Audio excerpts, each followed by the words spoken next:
Je suis Eric Petitot, chef d'équipe chez Eiffage Énergie Systèmes dans le secteur de la Vienne. Natacha Mignot, je suis référente des moyens généraux chez Eiffage Énergie Systèmes sur le secteur infra Poitou-Charentes. Concrètement, sur nos chantiers, que ce soit des réseaux secs ou humides, on a un besoin vital d'électricité. Avant, par facilité, on avait des groupes électrogènes, lourds, bruyants et pas faciles à mettre en œuvre. C'était compliqué et peu flexible avec les camions. Les groupes électrogènes faisaient beaucoup de bruit, ce qui nous dérangeait, nous et les riverains. Les contraintes qu'Eric vient de nous évoquer sur les groupes électrogènes ont été un vrai défi pour nous. Il y a bien entendu le bruit, la pollution. Il faut savoir que ça fait quelques années qu'on utilise de l'électroportatif.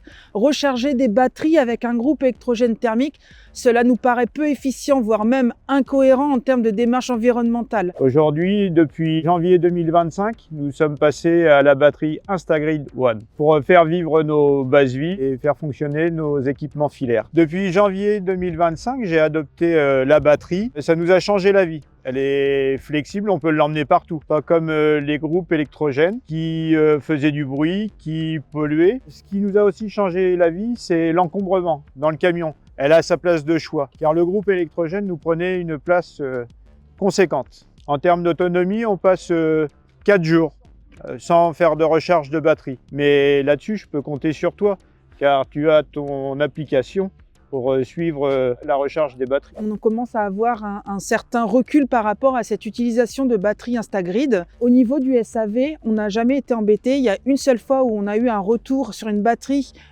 qui ne fonctionnait plus. On a appelé le service après-vente. Comme tout à l'heure, on a évoqué au niveau de l'application, ils ont pu se connecter et ils se sont rendus compte que cette batterie s'était mise en sécurité.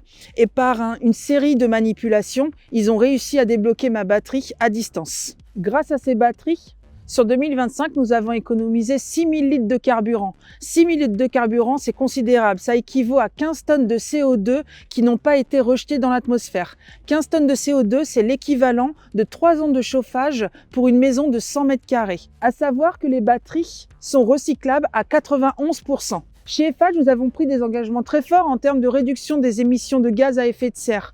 Le scope 1 et 2, l'objectif c'est de réduire de 46% d'ici 2030 par rapport à 2019. Et pour le scope 3, cette réduction doit être de 30% pour la même période. L'électrification de nos chantiers via les batteries, c'est non seulement la preuve que c'est opérationnel, et c'est un levier pour atteindre nos objectifs de réduction d'émissions de gaz à effet de serre.